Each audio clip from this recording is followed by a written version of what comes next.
Bonjour, Bonjour. bonjour à tous, à toutes. On va attendre une minute ou deux pour pouvoir intégrer les personnes qui arrivent encore.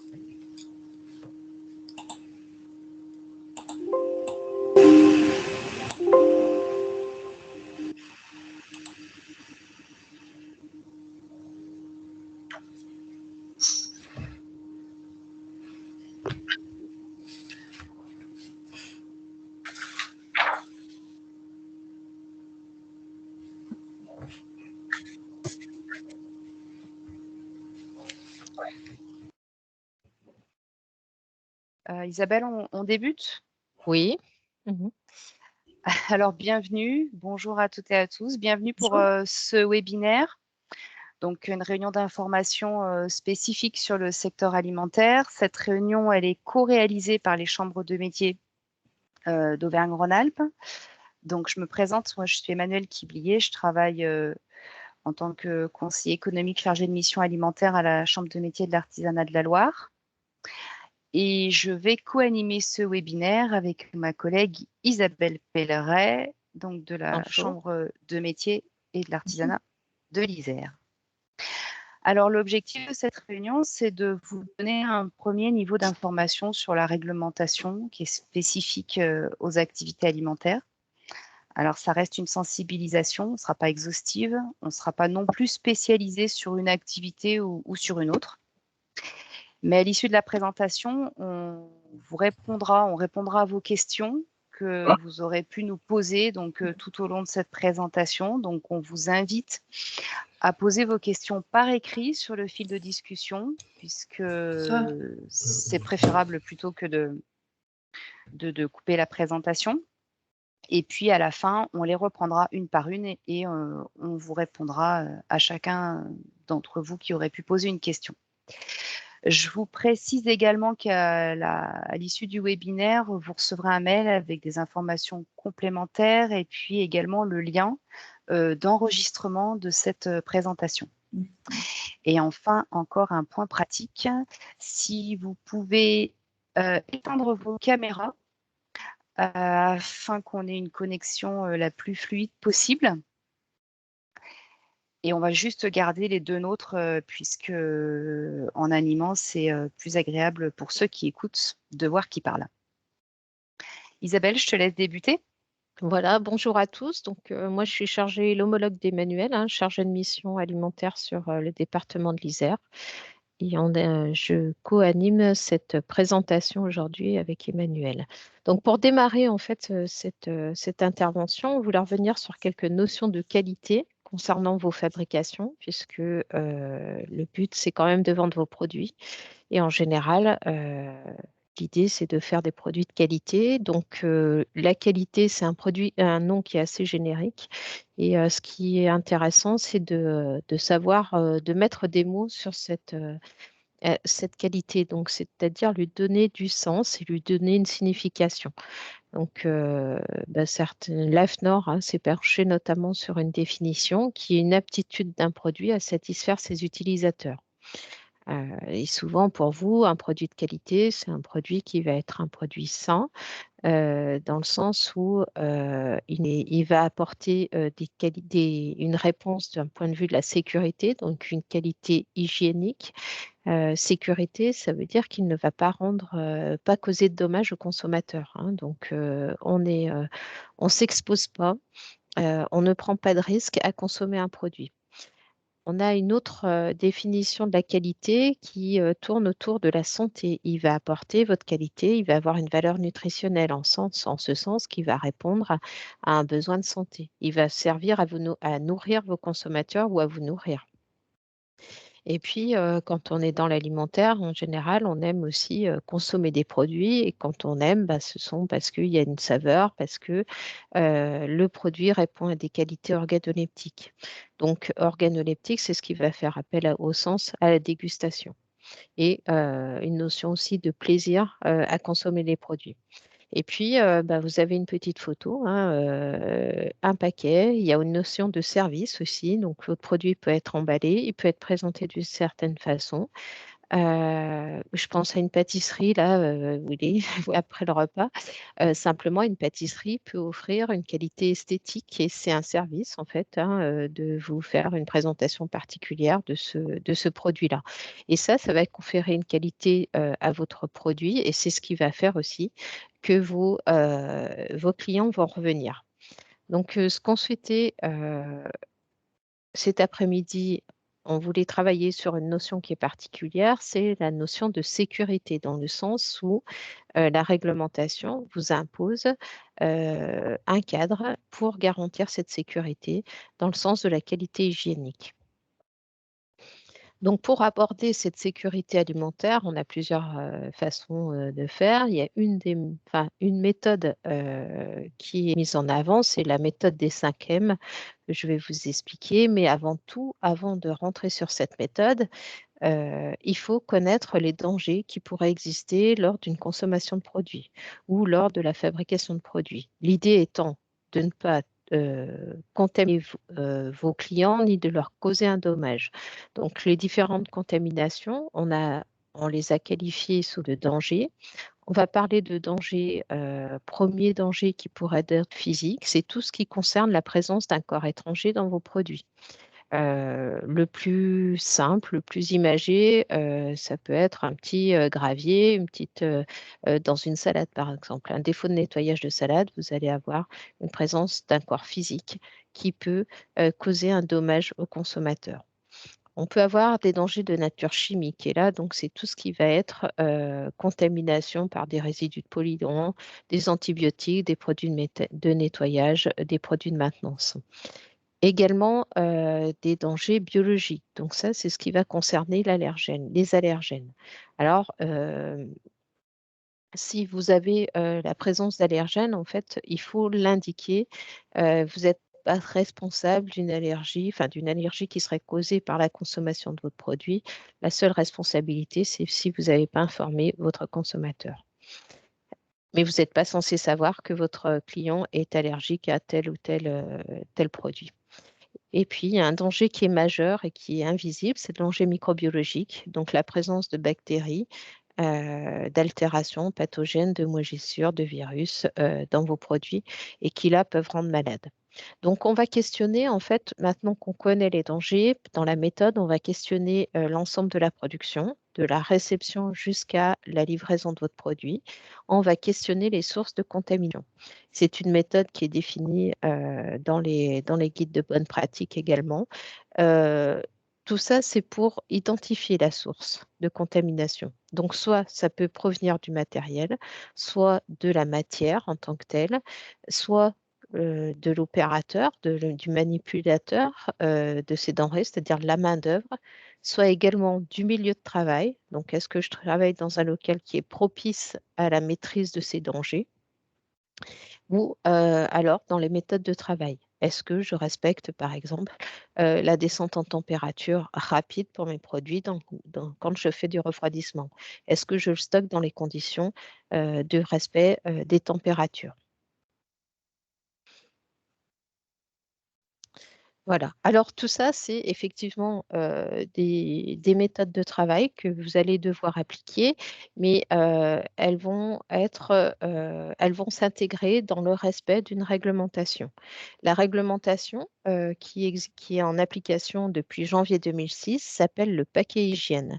Et ce paquet hygiène, c'est une réglementation qui est européenne et qui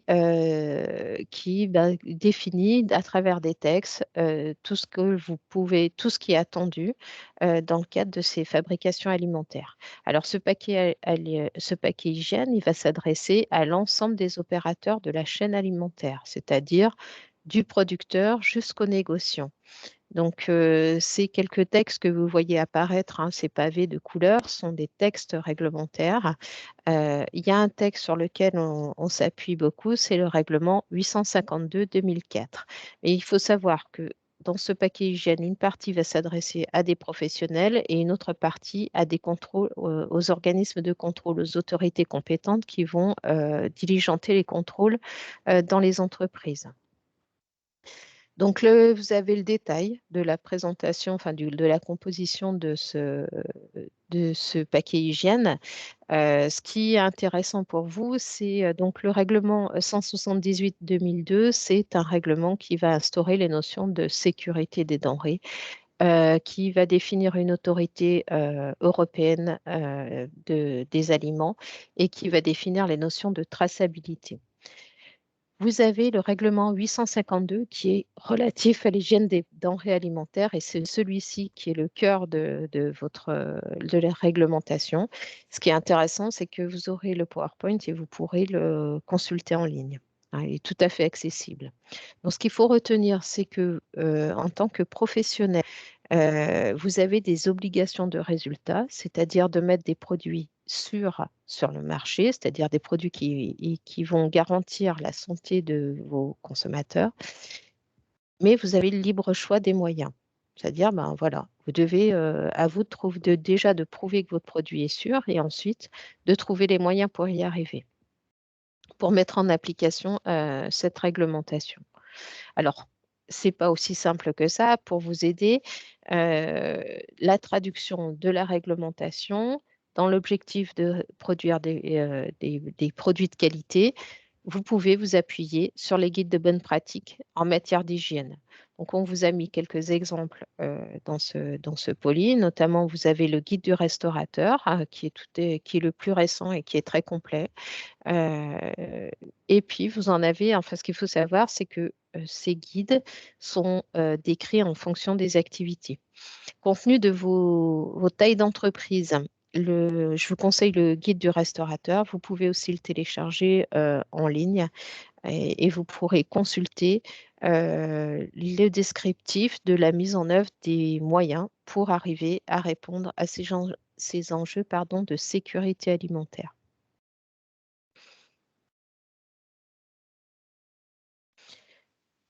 Associer, une fois que vous avez défini, donc vous savez comment travailler, vous avez identifié les dangers, vous avez mis en place vos bonnes pratiques. Ce qu'il faut savoir, c'est que ces résultats, vous faites des contrôles sur vos fabrications. Tout ça doit faire l'objet d'un système documenté. Donc, on va appeler ça le plan de maîtrise sanitaire. Et donc, ce plan de maîtrise sanitaire, c'est comme le titre d'un classeur. Et ça peut être le titre d'un classeur dans lequel vous allez glisser tous les documents qui vont justifier vos bonnes pratiques, l'application des bonnes pratiques que vous aurez trouvées dans les guides de bonnes pratiques. Donc, par exemple, vous allez décrire les moyens que vous avez, comment est équipé le personnel. Je travaille avec une blouse, je change la blouse après chaque service, je fais le nettoyage, je l'ai stocké à tel endroit. Ce sont des choses, j'ai fait une formation en matière d'hygiène. Donc, je peux, voilà le personnel, les conditions de travail du personnel. Et de la même façon, vous allez décrire donc le plan de nettoyage et désinfection que vous allez mettre en place, le matériel que vous utilisez, son implantation dans l'espace. Donc, on verra tout à l'heure, on va vous expliquer la conception des locaux. On va vous donner quelques informations sur ce pan-là. Donc, vous voyez, ce document va faire office de justification en cas de contrôle et pour vous, c'est un outil de suivi de production. Donc voilà, vous allez également, dans ce plan de maîtrise sanitaire, indiquer les procédures de traçabilité de vos produits. Comment se gère une non-conformité? J'ai un produit, j'ai utilisé une matière première qui est contaminée. Comment je fais? À qui je l'ai vendu si je le vends à des professionnels? À quel moment je les mets en production? Est-ce que j'ai les moyens de tracer tout ça? Voilà. Donc ça s'apprend, je vous rassure, ça fait aussi l'objet de formation, de suivi de formation qu'on peut vous dispenser à la chambre de métier. Maintenant, je vais laisser Emmanuel prendre la suite en vous expliquant donc un des moyens de maîtriser cette qualité hygiénique à travers l'aménagement des locaux. Alors, pour l'aménagement des locaux, donc il y a différents principes, grands principes, qui sont à prendre en compte. C'est ceux qui sont repris sur cette diapositive. Alors, je signale parce que je fais juste un petit aparté. Dans le fil de discussion, je vois que plusieurs d'entre vous ont quelques difficultés à visualiser le diaporama, il y a la possibilité de cliquer sur synchroniser quand vous avez l'affichage qui vous permet de le récupérer. Ça a fonctionné pour certains d'entre vous. Et si toutefois c'était impossible pour d'autres, sachez que le diaporama, on vous l'enverra par mail après la présentation. Donc, vous pourrez retrouver par écrit tout ce qui aura été dit cet après-midi. Je reviens à l'aménagement des locaux. Donc, parmi les principaux éléments à prendre en compte, c'est la marche en avant tout d'abord. La marche en avant, c'est cette idée de dire que lorsqu'on fabrique un produit, on part de matières premières qui sont plutôt des produits entre guillemets sales parce qu'il y a des emballages qui viennent de l'extérieur, qui ont véhiculé dans des camions par exemple. Et puis, on va déballer, on va travailler ces produits, on va éplucher, couper, laver, etc. Et plus on va avancer dans le procédé de fabrication, plus on va avoir un produit entre guillemets propre et prêt à la consommation. Et l'idée de la marche en avant, c'est de se dire que dans son processus de fabrication, on fait en sorte d'aller tout le temps de l'avant depuis les matières premières jusqu'au produit fini pour éviter des retours en arrière qui feraient source de contamination croisée, pour éviter qu'un produit, entre guillemets, plutôt propre, se retrouve en contact avec un produit qui est moins transformé et qui pourrait être plutôt sale. Alors, la marche en avant, on arrive à la mettre en œuvre assez aisément lorsqu'on a plusieurs accès, au minimum 2 accès dans son local de fabrication. Du coup, on affecte plutôt un accès à l'entrée, plutôt l'autre à la sortie. Donc, un pour l'entrée des matières premières, l'autre pour la sortie des produits finis. Et du coup, on organise une marche en avant dans l'espace. Simplement, c'est peut-être pas le cas pour tout le monde et certains d'entre vous peuvent avoir un local où vous avez qu'un accès unique. Et de fait, sur cet accès unique devra se faire l'entrée des matières premières et la sortie des produits transformés. Et à ce moment-là, comme l'organisation dans l'espace semble impossible, on privilégiera plutôt une organisation dans le temps, c'est-à-dire en séparant ces activités et en faisant pas les choses en même temps. Alors, si vous travaillez seul, de fait, ça sera facile à mettre en œuvre puisque vous ne pouvez pas être partout en même temps et vous ne ferez les choses que les unes après les autres. Alors ensuite, à côté de la marche en avant, on a un deuxième point qui est la séparation des zones d'activité, c'est-à-dire le fait de séparer ce qu'on appelle les zones propres et les zones sales, et puis les zones chaudes et les zones froides. Alors Isabelle, si tu peux passer sur le schéma suivant. Merci. Sur ce schéma type d'une installation de cuisine ou d'un local de fabrication, peu importe, on voit différents espaces classiquement. Et sur ces différents espaces, on peut par exemple noter comme zone plutôt sale la plonge, la partie sanitaire, la légumerie, et puis pour la partie lavage aussi, partie déchets, pardon, stockage des déchets. Et puis comme zone plutôt propre, tout ce qui est espace de transformation, espace de stockage des produits finis ou des produits prêts à être consommés. Dans la mesure du possible, on fait en sorte que ces zones propres et sales soient séparées, pas forcément cloisonnées, mais au moins séparées, pour éviter, là encore, qu'il y ait des croisements de produits inadaptés. On essaye également de séparer les zones chaudes et les zones froides. Donc là, on peut imaginer facilement que tout ce qui est zone chaude, c'est plutôt lié à la cuisson. Et puis également la plonge, puisqu'on a de l'eau chaude sur la plonge. Et puis les zones froides, on est plutôt sur les zones de préparation ou de stockage réfrigéré.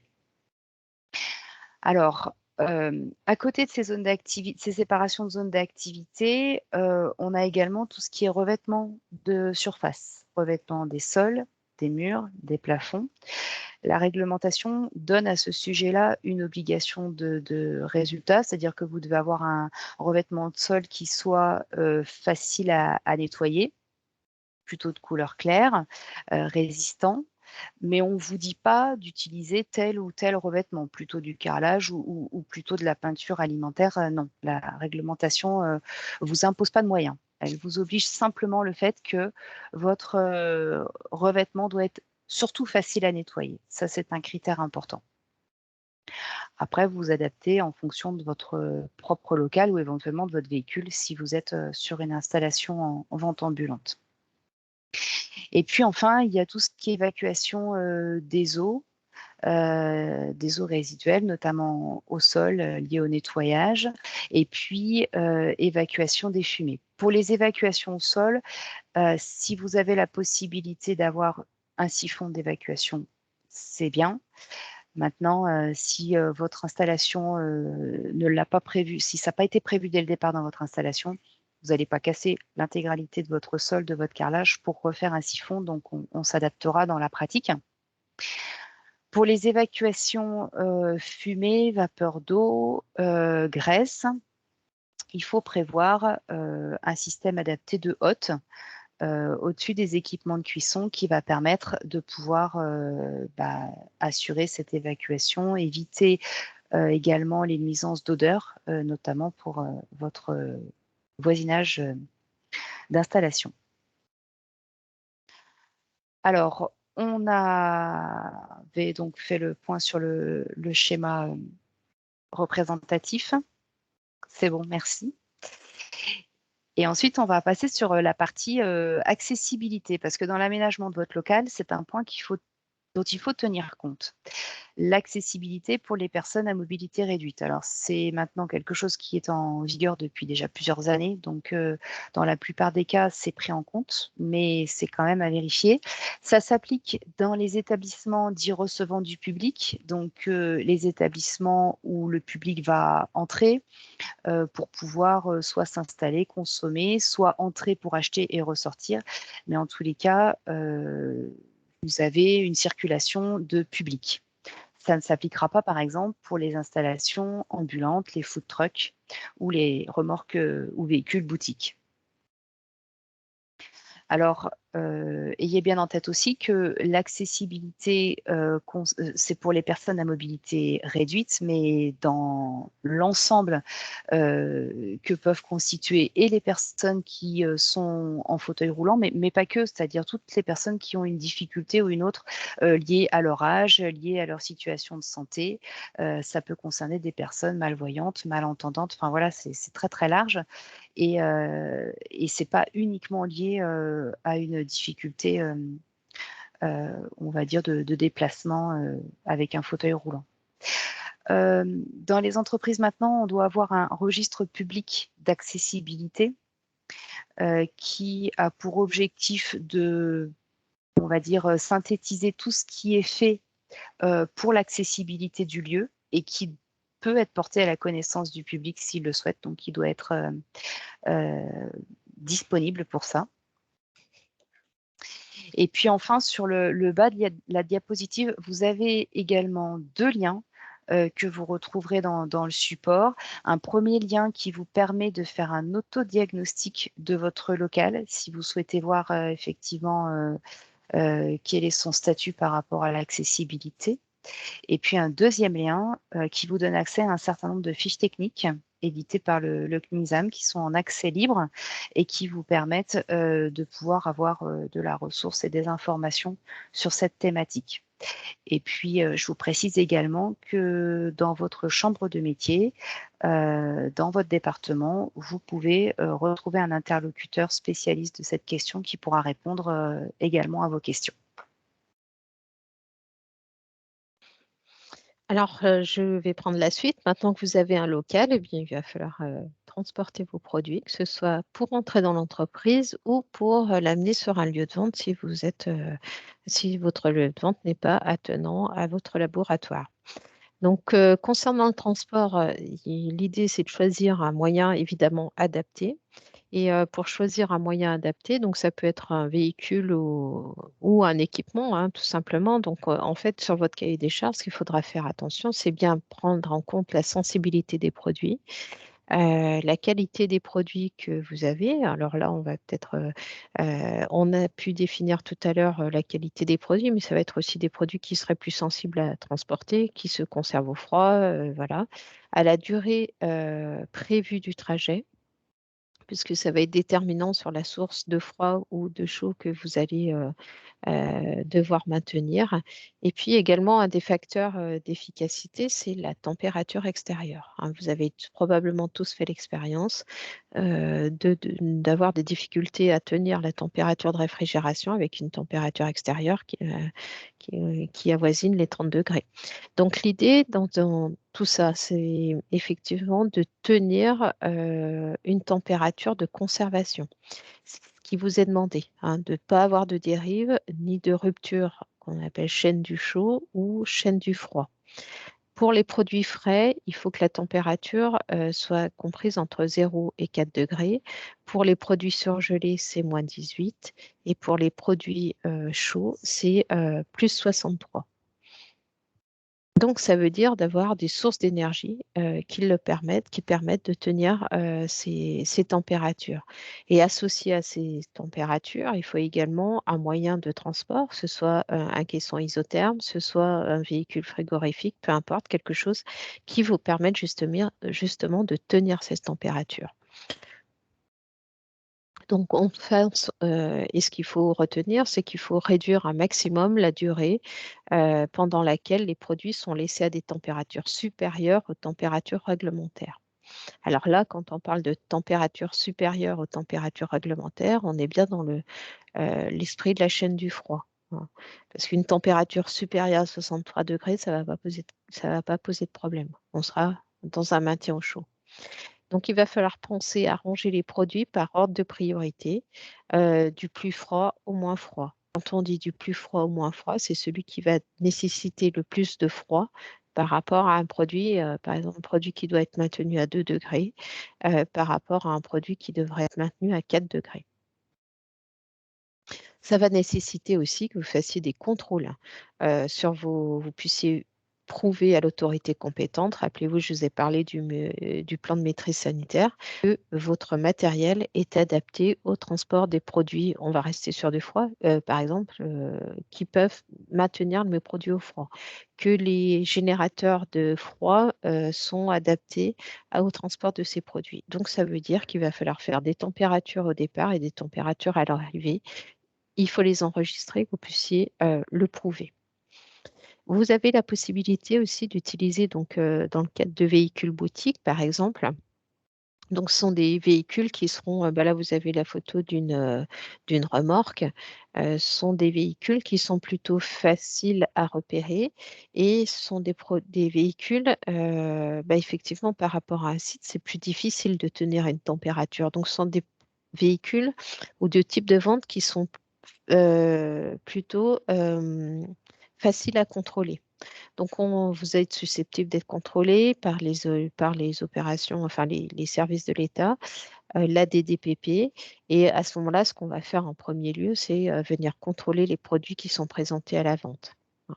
On va également contrôler votre étiquetage et votre traçabilité. Étiquetage dans le sens, est-ce que vous avez mis toutes les informations légales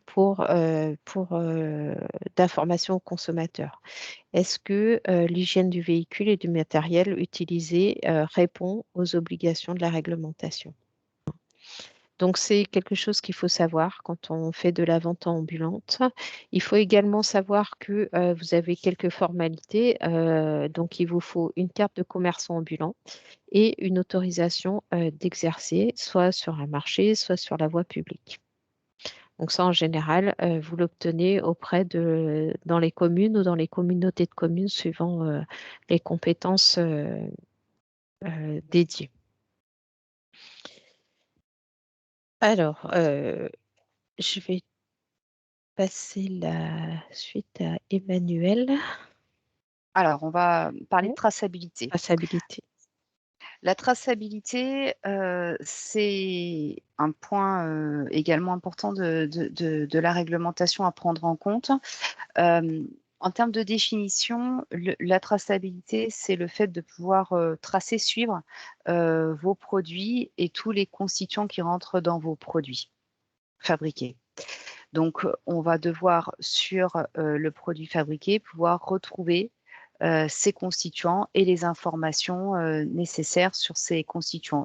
L'objectif de la traçabilité, c'est que s'il y a un souci chez un consommateur, chez un client, s'il y a une intoxication alimentaire ou même des faits moins importants, un problème de qualité de produit.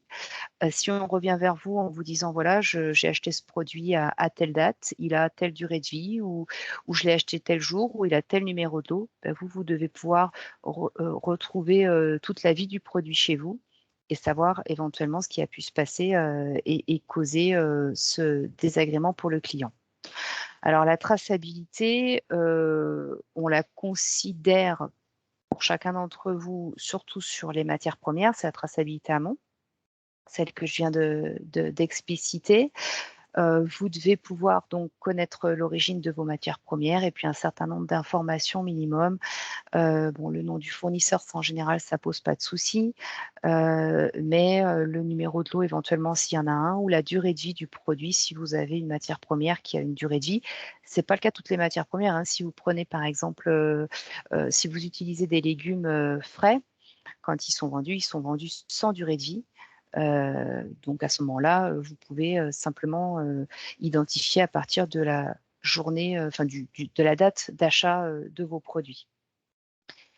Alors, il y a également une obligation de traçabilité en interne, c'est-à-dire que vous soyez à même de faire le lien entre les informations que vous avez concernant vos matières premières et les produits que vous avez fabriqués. Pouvoir rattacher vos matières premières et les informations liées à vos fabrications. C'est pas le tout de garder des étiquettes, de garder des bons de livraison ou des factures et de mettre tout dans une boîte.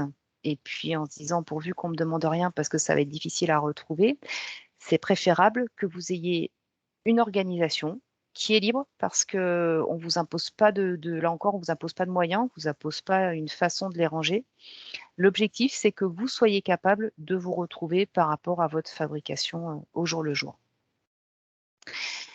Alors, il y a une troisième traçabilité qui peut être imposée à certains d'entre vous, mais pas tous. Elle s'imposera uniquement à ceux d'entre vous qui vont vendre leur fabrication à des clients professionnels.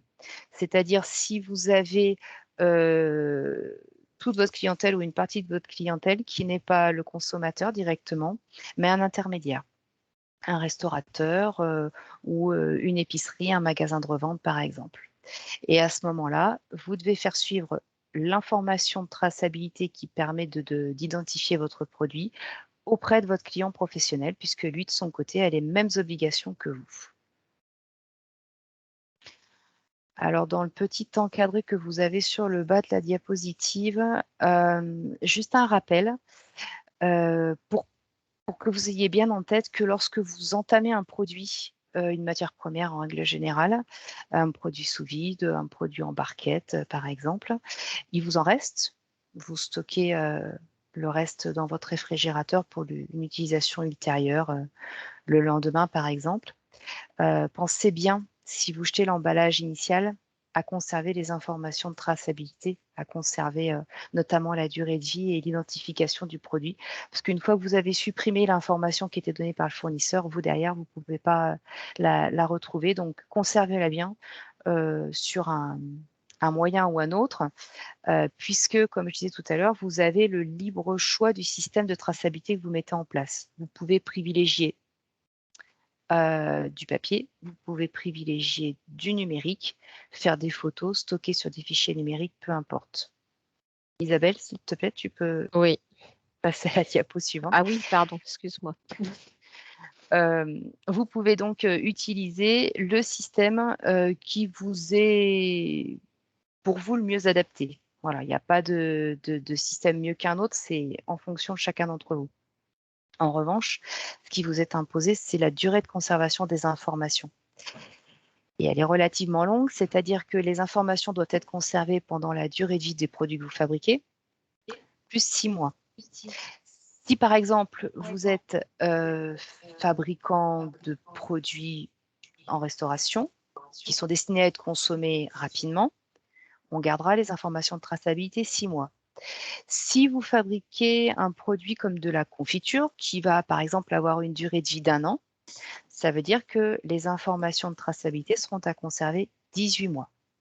Donc, d'où l'intérêt de s'organiser pour pouvoir s'y retrouver sur toute cette durée de conservation demandée.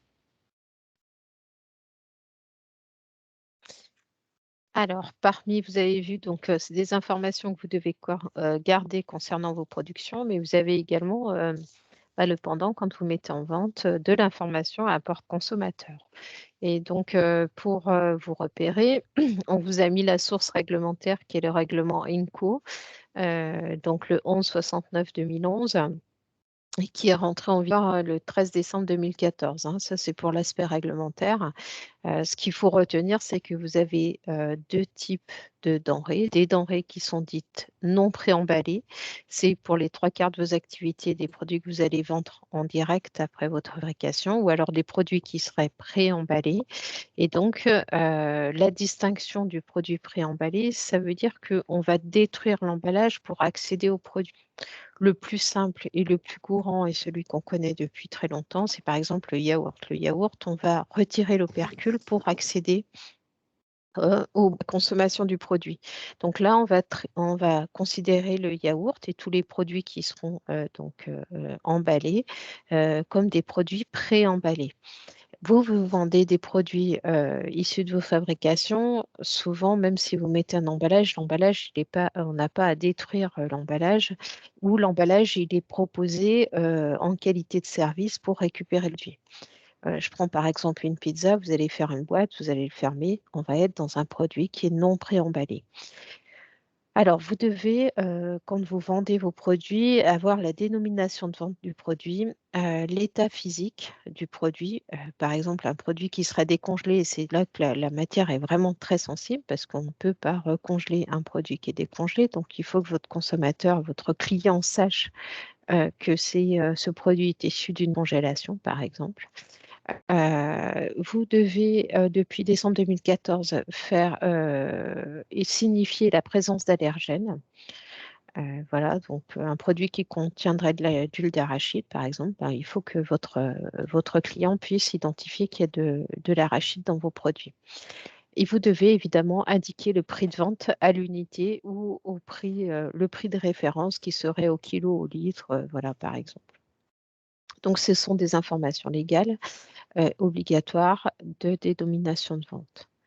Pour les produits non préemballés, donc là, vous avez un étiquetage obligatoire qui correspond à des lignes spécifiques, dénomination de vente, la liste des ingrédients, la quantité de certains ingrédients, les quantités nettes, les dates de consommation, hein, que ce soit date limite de consommation ou date de durabilité minimale, les coordonnées de l'entreprise, le numéro de lot, hein, du produit qui va faire référence à la traçabilité que vous a expliqué Emmanuel, les conditions particulières de stockage, d'utilisation, voire de consommation, si votre produit doit être réchauffé. Hein, donc voilà, toujours la présence d'allergènes et puis la déclaration nutritionnelle qui est rentrée en vigueur depuis décembre 2016. Donc ça concerne peu de production en général. Ça peut-être une confiture, des chutneys, ce genre de choses qui peut être ce type de produit, des sirops. Hein, voilà. Donc pour ces étiquetages, en fait, l'appareil, la chambre de métier met en place, développe des formations. Donc, si vous avez des questions, il y a des programmes avec une journée de formation pour vous aider, à vous guider, à vous donner la connaissance pour établir vos étiquettes et donner la bonne information à vos consommateurs. Donc, maintenant, Emmanuel va continuer sur la mise en place de bonnes pratiques d'hygiène. Et donc, je te laisse prendre la suite de l'intervention. Alors, sur les bonnes pratiques d'hygiène, on a choisi de vous en présenter deux qu'on estime comme essentielles, indispensables à prendre en compte, à avoir en tête.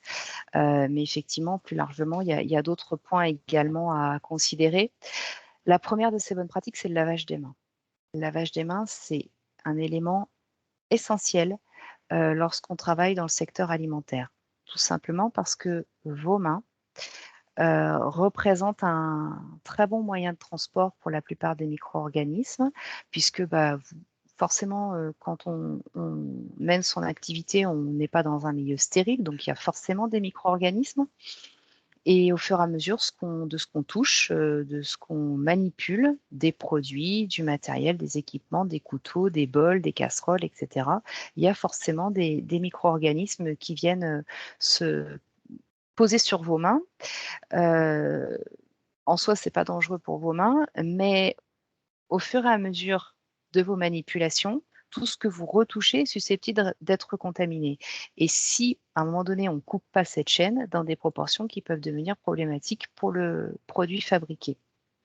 L'avantage du lavage des mains, l'intérêt du lavage des mains, c'est que à chaque fois que vous vous lavez les mains, à chaque fois, vous coupez cette chaîne de transmission, vous supprimez l'essentiel des micro-organismes que vous avez sur les mains et on remet entre guillemets les compteurs à zéro. C'est important donc de se laver les mains et de se les laver avec du savon. Si vous vous passez les mains sous l'eau, vous vous rincez les mains, mais vous ne les lavez pas. Donc, on a mis sur cette présentation une installation type de lave-main. Bon, là, après, on a une version un petit peu, on va dire, standard, mais qui n'est pas forcément celle que vous avez. Plutôt un lave-main inox, surtout, en revanche, avec une commande non manuelle. Ici, une commande avec la cuisse, ça peut être une pédale, ça peut être une cellule située au niveau du robinet. Arrivée d'eau chaude et d'eau froide au robinet, et puis un distributeur de savon liquide, un distributeur également d'essuie-mains à usage unique. Et quand vous lavez les mains, ayez pensez à ce que vous faites, c'est-à-dire lavez-vous les mains de façon appliquée, parce que finalement, il y a des endroits qu'on a tendance à ne pas laver, notamment le dessus des mains ou entre les doigts. Donc, il faut effectivement y faire un petit peu attention et prendre le temps nécessaire. Voilà, là, on vous a indiqué 45 secondes, ce n'est pas à la seconde près, mais il faut quand même un minimum de temps pour que ce soit fait correctement. La deuxième bonne pratique d'hygiène qu'on souhaitait vous présenter et qui est également essentielle, c'est tout ce qui concerne le nettoyage et la désinfection des locaux.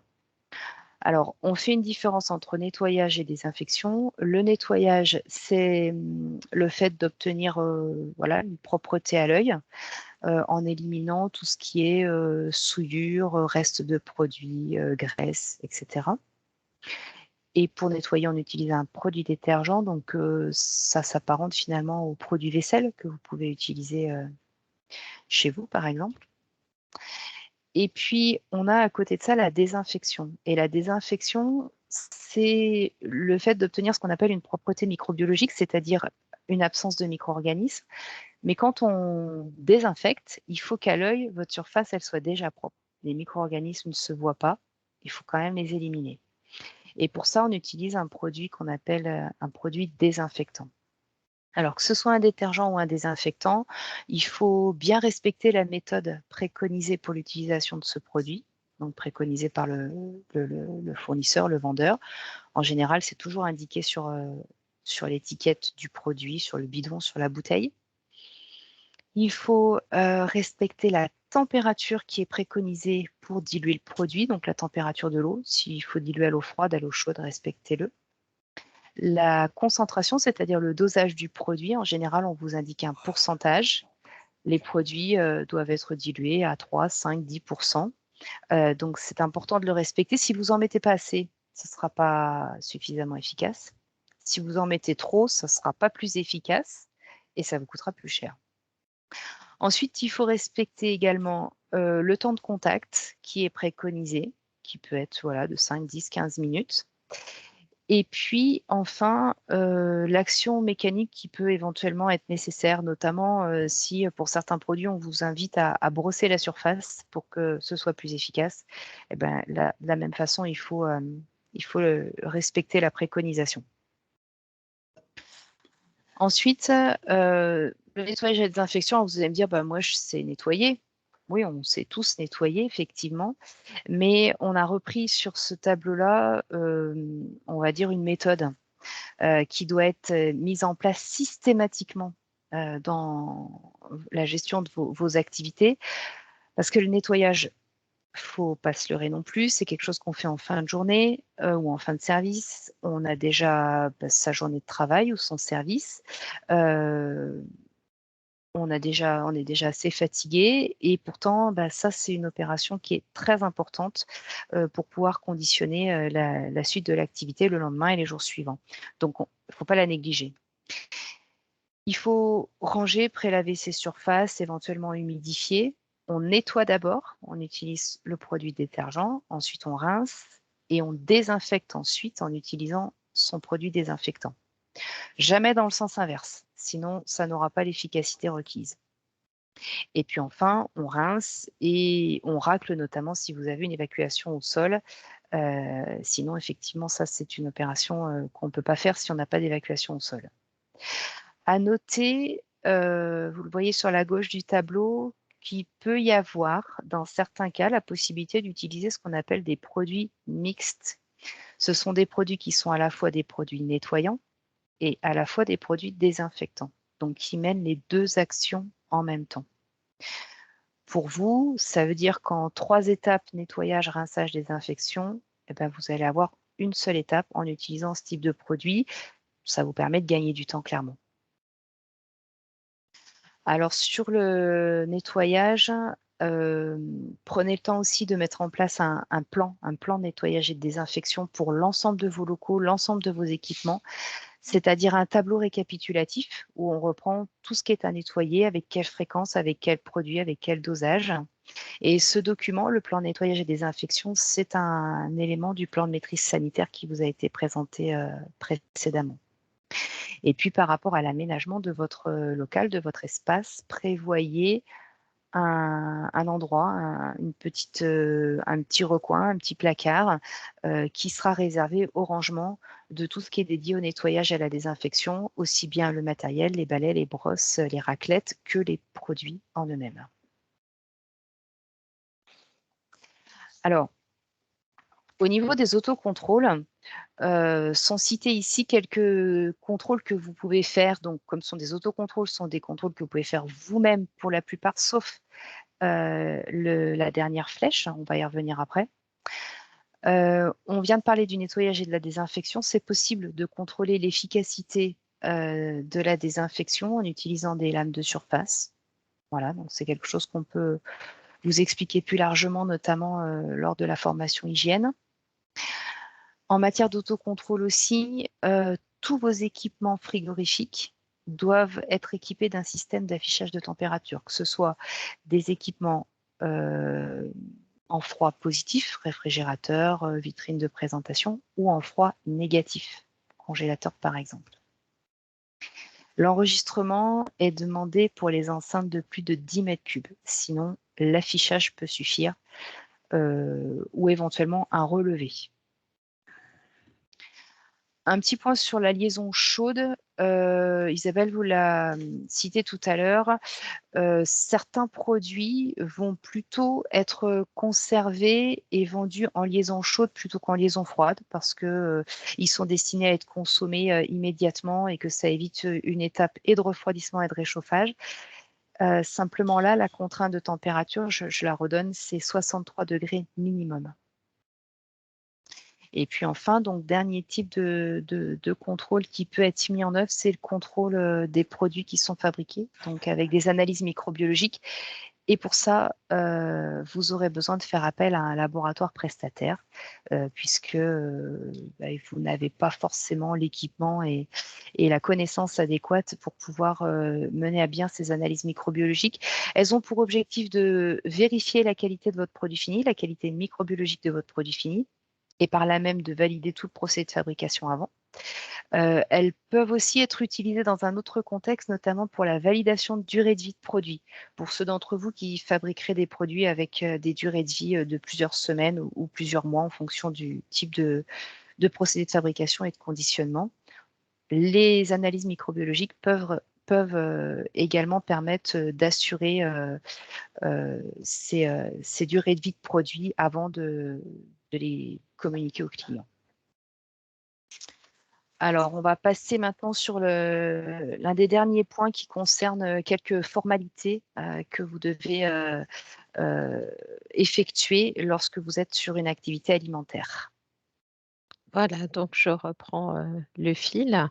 En matière de formalité, donc dès lors que vous allez travailler, manipuler des produits d'origine animale, ou des denrées animales, en fait, il va falloir vous déclarer. C'est une déclaration qui est obligatoire et qui est inscrite dans le paquet hygiène que je vous ai montré tout à l'heure, cette réglementation qui est en place depuis janvier 2006. Donc, manipuler, ça veut dire aussi transporter, hein. Donc, il faut bien entendre tout ça. Dès lors que vous êtes, on a mis manipuler puisque c'est un terme qui va tout englober. Dès lors que vous êtes amené à travailler avec des produits d'origine animale, il va falloir faire cette déclaration. Donc, c'est un CERFA, c'est le CERFA 13984. Donc, on vous a mis le lien. C'est une déclaration qui va expliquer votre activité, hein. Donc, il faut avoir un numéro de SIRET pour pour faire cette déclaration. Et tout peut se faire en ligne. Donc, cette déclaration, au-delà du fait qu'elle est obligatoire dans le cadre du paquet hygiène, elle permet aussi de remonter la chaîne en cas de crise sanitaire. Et c'est très important de remplir ce document. C'est un document qui peut vous être demandé aussi en cas de contrôle. Vous avez également, donc, parmi les obligations, ce qu'on va appeler la dérogation à l'obligation d'agrément sanitaire. Donc, cette dérogation, en fait, là, on va se mettre dans le cadre où vous êtes un professionnel et vous avez des clients professionnels de manière régulière.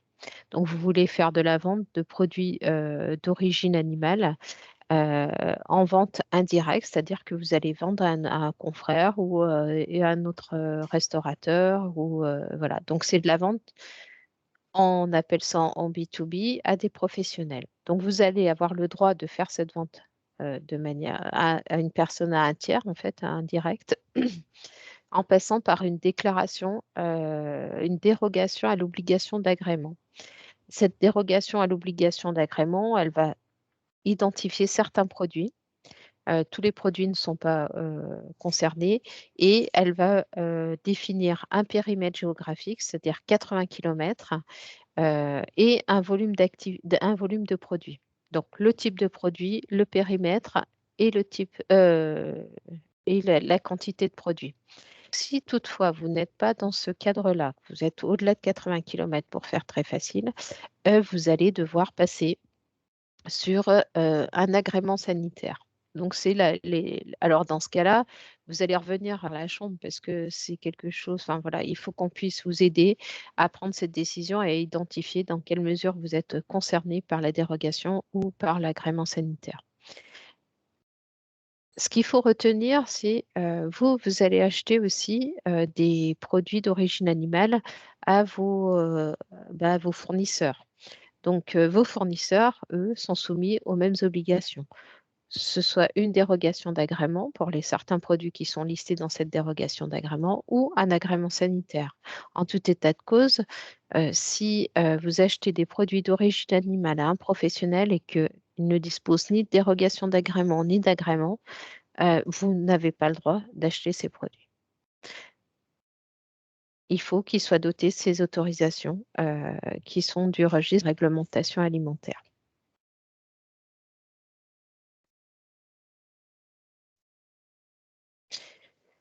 Une obligation, donc on l'a vu, on vous a balayé à l'ensemble de la réglementation, donc à la fois sur le contexte, sur la traçabilité, sur les bonnes pratiques.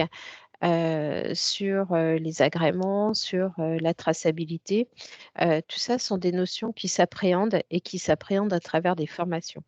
Alors, ces obligations de formation, elles ne datent pas d'hier, hein. Donc, voilà, le paquet hygiène et notamment le dernier chapitre du règlement 852 que je vous ai présenté tout à l'heure, il instaure cette obligation pour les exploitants du secteur alimentaire et en fait à veiller à ce que tous les manutentionnaires de denrées alimentaires soient encadrés et disposent d'instructions et ou d'une formation en matière d'hygiène alimentaire adaptée à leur activité professionnelle.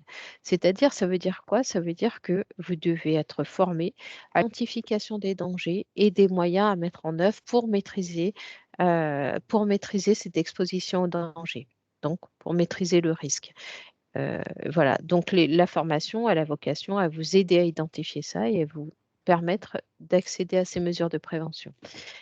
En 2011, en fait, suite à une des campagnes de contrôle, la DDPP a identifié un secteur d'activité plus sensible, c'est-à-dire la restauration commerciale. Et donc, beaucoup de manques à l'hygiène, des manquements à l'hygiène qui étaient tout à fait euh, euh, de bon sens, en fait. Et on s'est rendu compte que bah, finalement, 2 mettre des PV, c'est pas suffisant. Et c'est pas ce qui était recherché. La politique de répression, c'est pas celle-ci, mais plutôt une politique de prévention et notamment en instaurant cette obligation de formation à l'hygiène et sécurité des denrées alimentaires pour les établissements de restauration commerciale. Donc depuis le 5 octobre 2011, vous avez une obligation pour ceux qui sont en restauration commerciale de suivre une formation à l'hygiène alimentaire. Donc, en chambre de métier, nous, on propose des formations qui sont basées sur la maîtrise justement de ces risques et qui se basent sur le référentiel de la restauration commerciale, mais qui s'appliquent à tous les secteurs d'activité. Et on propose des sessions de 14 heures où on va à la fois vous permettre de mieux appréhender cette réglementation et les moyens à mettre en œuvre pour assurer la qualité hygiénique de vos productions. Donc, on a développé dans le réseau des fiches techniques qui peuvent être à disposition en vous reportant auprès du conseiller de chaque chambre dont vous dépendez. Pour notre part, donc, on a fait le tour de la réglementation, enfin des informations qu'on souhaitait vous apporter dans le cadre de ces obligations réglementaires pour les métiers de l'alimentation. Maintenant, on est à votre écoute, en fait, si vous avez des questions par rapport aux notions qu'on a abordées, si vous avez des questions qui seraient particulières par rapport à votre activité ou au démarrage de votre activité. Voilà, donc ce qu'on vous propose, c'est peut-être que vous l'avez fait au fil de l'intervention, dans la conversation, c'est de pouvoir poser vos questions. Et à ce moment-là, entre Emmanuel et moi, on va remonter le fil pour pouvoir vous répondre. Alors, quelques questions ont été posées effectivement. N'hésitez pas si vous en avez d'autres. C'est le moment. Et puis, nous, on va reprendre. Alors, la première question posée, c'était de savoir si, pour démarrer l'activité d'une biscuiterie, il était possible de faire la confection des biscuits à domicile. Donc, alors j'imagine que la question, c'est plutôt est-ce que je peux utiliser ma cuisine personnelle pour fabriquer des biscuits? Alors, la réglementation et le règlement 852-2004 prévoient cette possibilité. Donc, c'est, on va dire, une tolérance par rapport à la réglementation, tout en sachant que vous devez, dans la mesure du possible, avec l'installation de votre cuisine qui est à vocation familiale et pas professionnelle à la base, vous devez pouvoir mettre en œuvre les grands principes généraux qu'on a vus tout à l'heure d'aménagement du local, comme la marche en avant, la séparation des zones d'activité ou les revêtements de surface adaptés. Alors parfois, c'est un petit peu difficile à mettre en œuvre. Et puis, il faut bien aussi que soit séparée l'activité professionnelle de l'utilisation familiale de la cuisine. Donc, ça peut être une solution pour démarrer une activité, pour lancer une activité, mais logiquement, si votre activité se développe, votre cuisine devrait trop rapidement, très rapidement, devenir trop exiguë. Alors, juste une remarque, si par contre, enfin, parce que c'était noté à domicile, donc c'est pour ça que j'ai le doute. Si vous voulez aménager une pièce dédiée qui se trouve être à votre domicile, mais qui va être un laboratoire à part entière, là après, on se retrouve dans le cas de figure de ce qu'on expliquait précédemment, que le laboratoire soit à votre domicile ou dans un autre lieu, ça reste un laboratoire dédié à l'activité.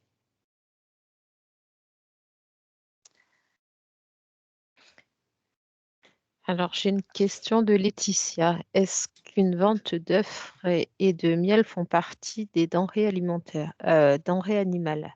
Et oui, du coup, vous êtes concerné. Donc, je ne sais pas dans quel circuit vous allez les vendre. Euh, voilà, c'est.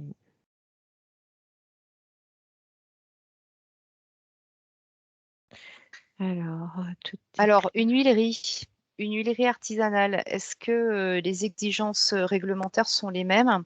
Alors, a priori, on reste sur une activité alimentaire, en sachant que la fabrication d'huile est une activité de transformation de denrées végétales, donc potentiellement moins à risque que lorsqu'on intègre des denrées animales ou d'origine animale. Mais ceci dit, les exigences sont à mettre en œuvre de la même façon. Et puis l'huilerie, enfin, fabrication d'huile, on sera très probablement sur des produits préemballés, en bidon, en bouteille ou peu importe, mais en tous les cas préemballés. Et du coup, là, sur ce type de produit-là, on aura une attention particulière sur l'étiquetage et sur les mentions obligatoires pour l'étiquetage. Alors, bonjour, je vais vendre des gâteaux de bonbons. Donc, achat de bonbons, grossiste, assemblage de ces bonbons en pièces montées et aussi prestation candy bar. J'ai une pièce dédiée à mon domicile pour cette activité. On m'a dit que je n'étais pas soumise, que je n'étais soumise à aucune réglementation et que je pouvais commencer mon activité sans problème. Confirmez-vous? Euh, non, en fait, vous avez vu, le paquet hygiène, il s'adresse à tous les acteurs de la chaîne alimentaire, hein, donc vous êtes concernés par cette réglementation. Donc, je ne confirme pas le propos qu'on on vous a tenu. Voilà, donc vous devez être formé néanmoins à la maîtrise des dangers pour votre activité. Alors, vous êtes sur des produits qui sont assez stables, hein. Le danger microbiologique, il sera exporté, enfin peut-être pas forcément sur le produit en tant que tel, mais il peut être d'origine liée à un défaut de manipulation, à un défaut de stockage, donc ça peut exister. Vous avez aussi ben, tous les autres dangers qui pourraient être allergènes, donc biologiques, physiques et chimiques. Donc à ce titre-là, la maîtrise des dangers vous incombe de la même façon. Dans le cas d'un food truck et de vente à emporter, doit-on étiqueter les emballages sur la composition du produit et les allergènes, la notion de ne pas recongeler et la durée de vie? Alors, euh, l'étiquetage de l'emballage sera nécessaire si vous avez ce qu'on appelle un pré-emballage, c'est-à-dire un emballage qui nécessite d'être détérioré pour être ouvert. Donc, une boîte dans laquelle on va mettre un burger ou une présentation de cornets de frites ne sera pas forcément un pré-emballage. Ceci dit, vous avez, même hors pré-emballage, l'obligation d'indiquer les allergènes. Ça, c'est valable pour tous, quelle que soit la nature des emballages dans lesquels vous mettez vos produits. Si c'est un produit préemballé, les allergènes doivent être mentionnés sur l'étiquette. Si c'est un produit non préemballé, les allergènes doivent être mentionnés sur votre lieu de vente, donc là en l'occurrence sur le food truck. Alors la notion de ne pas recongeler, la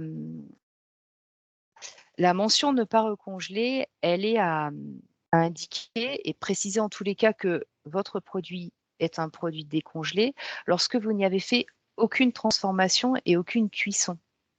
Si vous utilisez des frites surgelées, que vous les faites cuire et qu'ensuite vous les vendez, l'étape de cuisson, du coup, vous évite de préciser que c'est une matière première surgelée.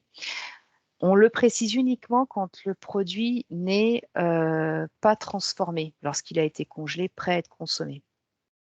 Ce qui est le cas, par exemple, de certains gâteaux, certains entremets en pâtisserie qui sont tout au plus décorés à la décongélation, mais pas d'autres transformations. À ce moment-là, oui, il faut mentionner que c'est un produit décongelé, mais si c'est le cas des frites, par exemple, c'est pas utile.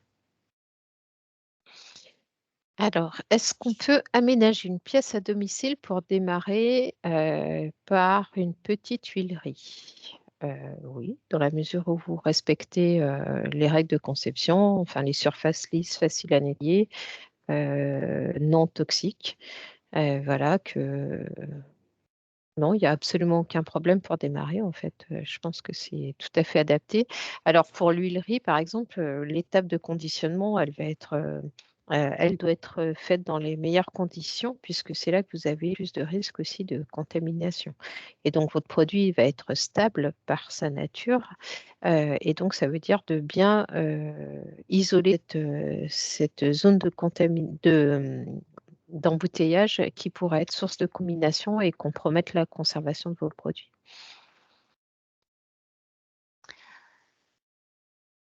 Alors, la formation hygiène est-elle la même pour la pâtisserie sèche que pour la pâtisserie fraîche? Alors, la formation hygiène, elle a un contenu qui est, on va dire, spécifique à l'hygiène, la sécurité des aliments et qu'on met en œuvre après, activité par activité. Donc, a priori, oui, c'est plutôt la même formation, le même contenu, en sachant que le niveau de sensibilité des produits peut différer. Et là, en l'occurrence, les produits de pâtisserie sèche seront un peu moins sensibles que les produits de pâtisserie fraîche. Et oui, effectivement, il faut prévoir un étiquetage, tout du moins si vous vendez les biscuits dans des petits conditionnements, dans des sachets, dans des boîtages par exemple. Il faut prévoir un étiquetage et éventuellement la présence des informations nutritionnelles qui peuvent être nécessaires dans certains cas. Il y a aussi des conditions qui peuvent permettre d'appliquer une dérogation. Donc là, après, c'est à voir au cas par cas. Mais si par exemple, vous fabriquez des biscuits secs et vous décidez de les mettre en vrac dans des grands bacs et vous les vendez directement aux clients au poids, à ce moment-là, on n'est pas sur des produits préemballés et l'étiquetage obligatoire est beaucoup plus faible. Alors, pour une boucherie-charcuterie ambulante, on a besoin d'un laboratoire où le camion peut suffire. Alors, la question, elle est vaste. Sauf à ce que vous écouliez toute votre marchandise sur chaque vente. Ça me paraît compliqué de s'appuyer simplement le camion, en fait. Voilà, je ne sais pas quel est ton avis, Emmanuel. J'allais dire, si tout dépend ce que vous achetez comme type de matière première. Si vous achetez des gros quartiers, je vois pas comment ça va être gérable dans le camion, par rapport à l'espace et à la surface qu'il faut pour faire la découpe. Si on est sur l'achat de pièces déjà en partie découpées et vous faites juste de la finition, éventuellement pourquoi pas, mais quoi qu'il en soit, il faudra certainement prévoir une capacité de stockage réfrigéré supérieure à celle que vous avez dans le camion qui devrait pas suffire pour ce type d'activité-là. Et puis le maintien en température, enfin voilà, il Mmh. faut vraiment garantir, vous êtes sur des produits très sensibles. Ça me paraît difficile, en fait, honnêtement, de mener une activité de boucherie, charcuterie ambulante sans avoir un local, un laboratoire. Voilà. Donc après, Clairement, dans un camion, vous allez faire de la découpe, ça va s'arrêter là. Vous n'allez pas fabriquer des saucisses, vous n'allez pas installer un poussoir, vous n'allez pas faire de la cuisson. Enfin, ça me paraît difficile de tout faire dans un espace, dans un tel espace finalement, qui sera globalement plutôt réduit.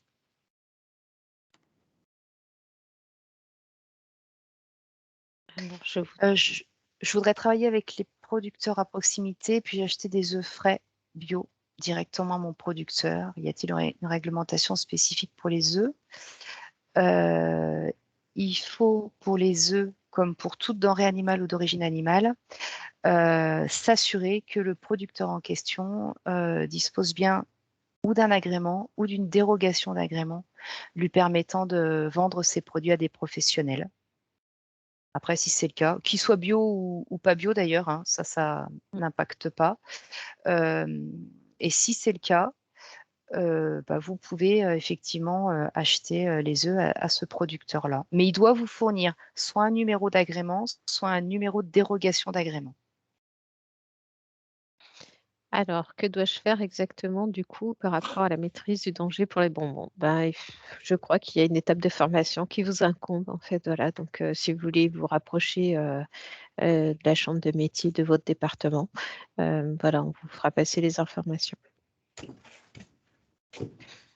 Des biscuits secs enrobés de chocolat ou contenant de la confiture, tartelettes par exemple, doivent-ils être vendus en vitrine réfrigérée ou à température normale? Alors, on parle de température ambiante, comme tous les biscuits secs. Alors, a priori, des enrobages chocolat ou des fourrages confiture nécessitent pas, si on est sur une base de biscuits secs par ailleurs, ne nécessitent pas de stockage réfrigéré, un stockage à température ambiante. Alors, dans l'absolu, un stockage à température ambiante peut suffire, simplement une petite réserve par rapport au chocolat notamment. Le chocolat supportera mal les températures estivales. Il ne supportera pas non plus les températures trop froides, puisque le chocolat va avoir tendance à blanchir au froid. Donc, quand on dit température ambiante, c'est voilà, on va dire entre 20 et 25 degrés. Mais en tout cas, pas de stockage réfrigéré. Alors, Caroline, dans le cas d'un camion épicerie ambulante, je souhaite vendre entre autres des produits traiteurs. Comment respecter la réglementation, s'il vous plaît?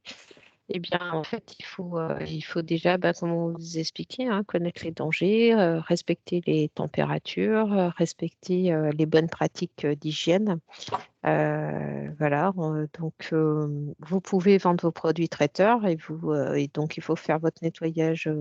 C'est la mise en place de toutes les bonnes pratiques qui seraient nécessaires à la maîtrise des dangers qu'on vous a expliqués. Je ne peux pas être très très précise puisque ça va dépendre de votre façon de travailler, de l'environnement, des produits que vous allez vendre. Mais d'une manière générale, vous avez ce tronc commun là qui relève de la maîtrise de l'hygiène générale et qui s'applique à tous en fait. Dans le Donc, cadre d'un... formation. Pardon. Excuse-moi. Non, non. Donc, du coup, une formation associée pour connaître tout ça.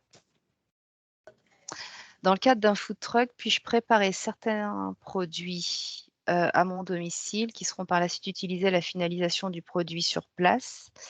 Oui, c'est ce qu'on disait tout à l'heure. La fabrication à son domicile, dans sa cuisine, est possible.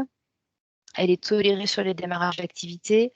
Elle peut aussi s'envisager effectivement sur les activités ambulantes pour des préparations dont vous ferez la finalisation dans votre véhicule. Oui, c'est possible en respectant bien évidemment les principes de base de la réglementation qu'on a édictée précédemment. Alors, Amandine, j'ai mal formulé ma question, excusez-moi. Le diplôme de CAP pâtisserie incluant la formation HACCP est nécessaire pour pouvoir vendre de la pâtisserie fraîche. Mais qu'en est-il pour la pâtisserie sèche? Quelles obligations? Merci. Eh ben, les mêmes que pour la pâtisserie fraîche, je crois. Alors, les obligations en matière d'hygiène, oui, les mêmes. Mais je me demande si la question là n'est pas plutôt par rapport à l'obligation de Oui. qualification. Et effectivement, Ah, sur l'obligation de qualification, il est nécessaire d'avoir un CAP ou une expérience professionnelle en pâtisserie pour immatriculer une activité de pâtisserie fraîche, alors que ça ne vous sera pas demandé pour une activité de fabrication de biscuits secs. Mais vous serez beaucoup plus limité dans le type de produit que vous pourrez fabriquer.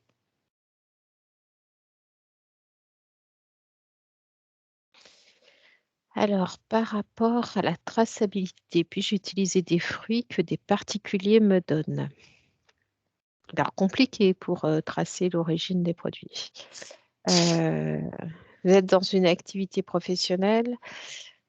J'avoue que ouais, je sais, c'est difficile. À la fois, vous n'allez pas ni le rentrer en compta, ni le tracer. Je ne sais pas, Emmanuel, est-ce que tu as une Bah, moi, interprétation j'allais dire que sur des fruits, on est sur des produits peu sensibles. Euh, Globalement, enfin, il y a un risque limité avec ces produits-là.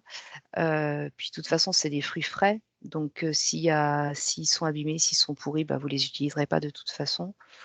Moi, j'allais dire pourquoi pas. Qu'est-ce que vous pouvez avoir comme information la date où on vous les a donnés, la date où ils ont été cueillis, peut-être, le lieu, le lieu, le lieu de cueillette. Enfin, s'il y voilà, avait le peut-être lieu de la cueillette. personne qui vous l'a donné, le lieu de cueillette, ce sont Mm. des fruits du jardin. Voilà, et En essayer tous les d'avoir cas quelques là, éléments. Voilà. En tous les cas là, ne rentre pas du tout en ligne de compte la notion d'agrément ou dérogation d'agrément qu'on a cité tout à l'heure pour les œufs, puisque là, on est sur des denrées végétales.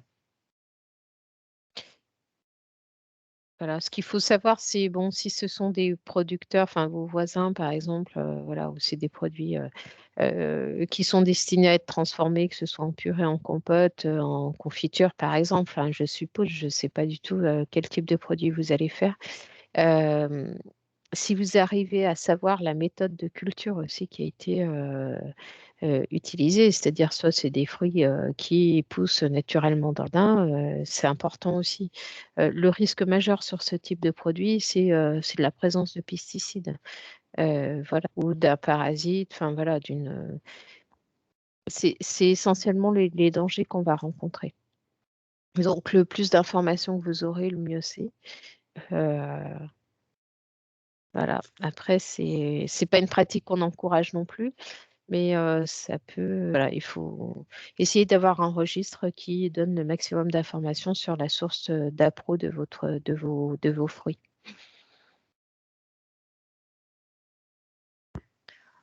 Alors, l'ajout de D'accord. produits comme confiture, caramel, praliné pour la vente de biscuits secs est-elle autorisée? Oui, potentiellement oui, c'est autorisé. Si je comprends bien, vous n'allez pas fabriquer la confiture, le caramel ou le praliné, mais simplement l'intégrer dans vos biscuits. Donc, pour moi, ça pose pas de souci. Après, il faut avoir la traçabilité correspondante à ces produits entrant dans vos produits finis. Pour fabriquer des conserves de légumes, faut-il obligatoirement un diplôme en cuisine? Non, pas en cuisine. Par contre, si vous allez faire des conserves, il faut être habilité à maîtriser les process de pasteurisation, stérilisation. Et donc ça, c'est une activité sensible. Et à ce titre-là, vous devez être formé et utiliser du matériel adapté en tout cas. Ce sont des formations spécifiques. Enfin, alors après, soit c'est du pasteurisation, enfin, je ne sais pas quel type de conserve vous allez faire. Tu voulais compléter, Emmanuel? Non, non, non, non, Non? je passe à la Ouais, question suivante. Vas-y, vas-y. d'accord. Dois-je avoir un contrôle sanitaire à mon domicile avant de démarrer mon activité de bonbons?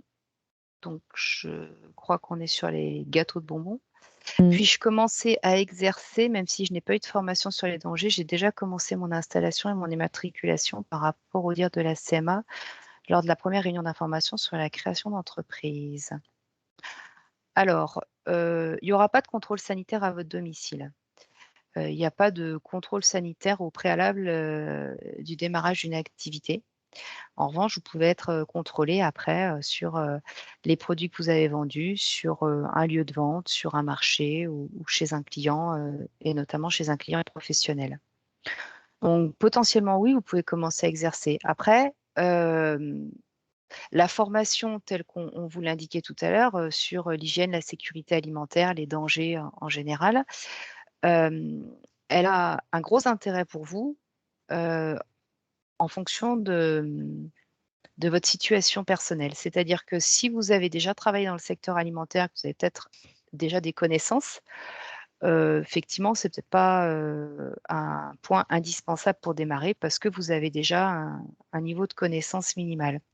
Si en revanche, vous n'avez jamais, si vous n'avez pas de diplôme en alimentaire, si vous n'avez jamais exercé dans une activité alimentaire, moi je vous conseille vivement de vous former avant de vous lancer, pour pouvoir, éviter de faire des erreurs de manipulation, alors qui certes sur des bonbons, sont pas forcément, de grandes conséquences, mais qui pourraient quand même, hein, véhiculer une image négative de vos produits. Et si vous avez une image négative, c'est difficile à remonter. Alors, la question suivante, la mayonnaise faite maison est-elle autorisée à la vente pour un food truck? Y a-t-il un contrôle sanitaire pour le food truck avant de commencer l'activité? Donc, il y a deux questions. Concernant la mayonnaise, ben, vous pouvez la faire, c'est sûr, mais c'est un produit extrêmement sensible et donc casser les œufs, ben, vous avez déjà cette opération de cassage des œufs qui est compliquée. Il faut réussir la stabilité du produit et surtout, il faut le conserver à température réfrigérée. Euh, Moi, franchement, c'est pas une pratique que j'encourage. Voilà, c'est un produit qui est vraiment trop sensible. Y a-t-il un contrôle sanitaire pour le food truck avant de commencer l'activité? Donc, contrôle sanitaire, ben, pas forcément. Par contre, vous devez, si vous avez fait des aménagements, il faut bien les valider en fait s'il y a eu des modifications du véhicule, valider ces modifications par la DREAL en fait, hein. C'est un organisme euh, qui va vous donner les autorisations de circulation.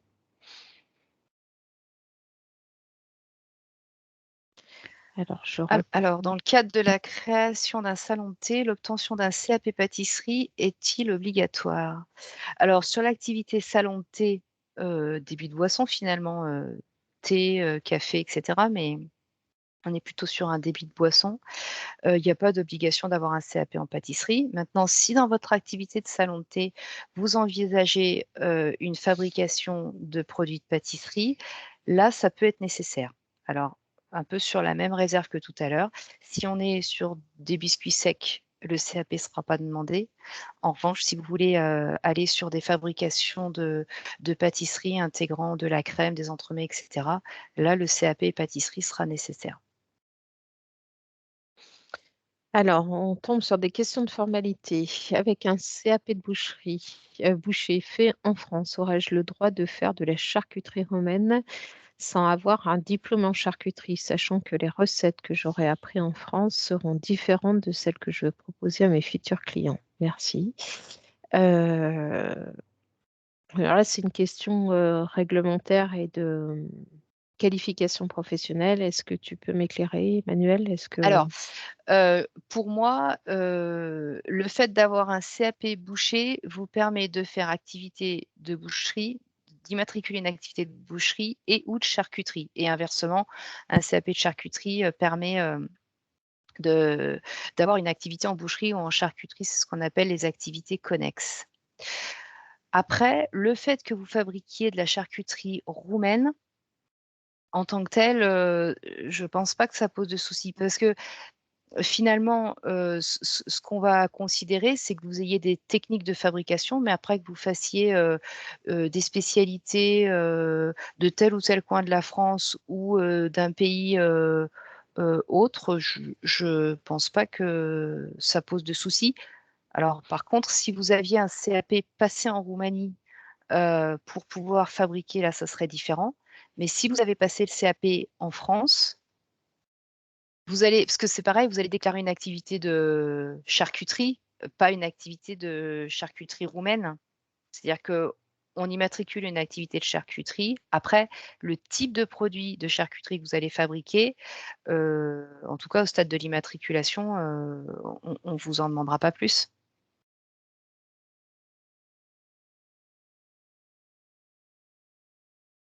Alors, ensuite, si le food truck est une caravane tractée et qu'elle a été fabriquée par un pro, doit-on avoir un agrément avant de commencer l'activité? Alors, attendez, avant de démarrer l'activité. De quel type d'agrément vous... Enfin, quel type d'agrément de circulation? Alors là, c'est votre fournisseur, enfin la personne à qui, l'établissement à qui vous les avez achetés. Je vois pas d'autres. C'est peut-être ce que tu disais tout à l'heure, le contrôle auprès de la DREAL, La non? DREAL, voilà. Ouais. Mais ça, c'est sur les papiers d'immatriculation. Donc voilà, si ça a été fait par un pro, il doit vous fournir toutes ces infos en fait, hein. Bonjour, est-ce que la Il n'y a formation pas hygiène d'agrément est d'activité food adaptée? truck. Pardon, Oui, pardon. Vas-y, vas-y. Ah oui.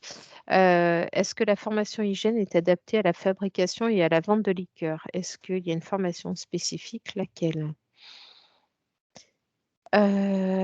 Formation en liqueur. Alors, si c'est de la formation sur la distillation, je vous dirais non. Voilà, si c'est de la macération, ça va être différent. Euh, voilà. La distillation, c'est une opération qui est sensible, hein. Techniquement, il faut pouvoir maîtriser le process et ce n'est pas le lieu de la formation hygiène. On va apprendre vos armes et gestes pour maîtriser les dangers qu'on vous a évoqués, mais pas un savoir-faire en tant que tel sur une technique de fabrication. En revanche, sur ce type de produit, ça peut être utile peut-être de suivre une formation étiquetage qu'on propose aussi dans les chambres de métier. Parce que là, coup sûr, un peu comme l'huile tout à l'heure, vous allez vendre vos produits sous une forme préemballée, à moins que ce soit du vrac, mais ça me paraît peu probable. Et auquel cas, la formation étiquetage peut avoir un intérêt. Alors, vraiment, activité food truck. Euh, ça, c'est votre formation. Il n'y a pas vraiment d'agrément pour l'activité food truck. Enfin, à ma connaissance, en tout cas, je ne sais pas si c'est quelque chose. Ouais, j'ai pas vraiment de. Enfin, j'en ai pas à ma connaissance, en tout cas aujourd'hui. Dans le cadre de Alors, fabriquer des pâtes fraîches. Ouais, pardon, excuse-moi, j'ai pris la. dans le cas de fabriquer des pâtes fraîches et sèches à mon domicile, formation d'hygiène obligatoire. Alors, pour une fabrication de pâtes fraîches ou de pâtes sèches, la formation hygiène en tant que telle n'est pas obligatoire. Elle est obligatoire pour les activités de restauration commerciale. Mais je redirais ce que j'ai dit précédemment pour, je ne sais plus quelle activité c'était. Si vous avez un parcours qui jusqu'à maintenant vous a mis complètement en dehors de toute activité alimentaire, c'est-à-dire que vous n'avez ni formation ni expérience professionnelle dans une activité alimentaire, moi je vous conseille vivement de suivre une formation de ce type. Ça vous permettra quand même d'assurer des conditions favorables de démarrage de votre activité. En fait, là, on va faire référence au règlement 852, le paquet hygiène, hein, qui vous dit que tous les manipulateurs de denrées alimentaires doivent être formés à la maîtrise des risques. Donc là, vous êtes concerné à ce titre-là. Voilà, c'est pas dans le cadre de la réglementation restauration.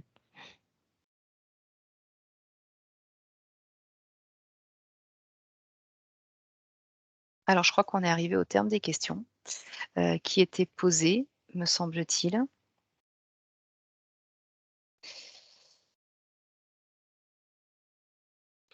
A priori, oui.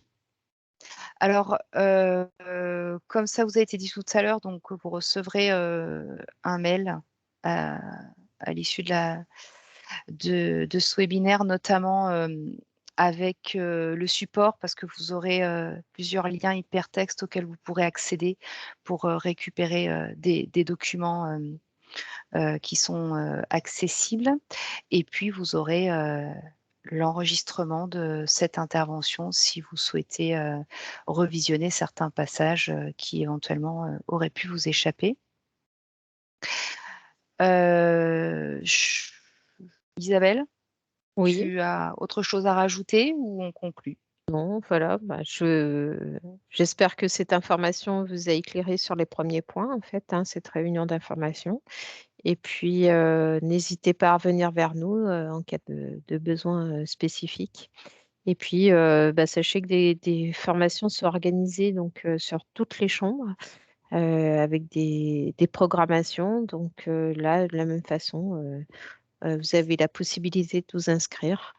Et voilà. Donc les interventions sont les chargés de mission comme nous, en fait, hein, qui intervenons sur ces formations.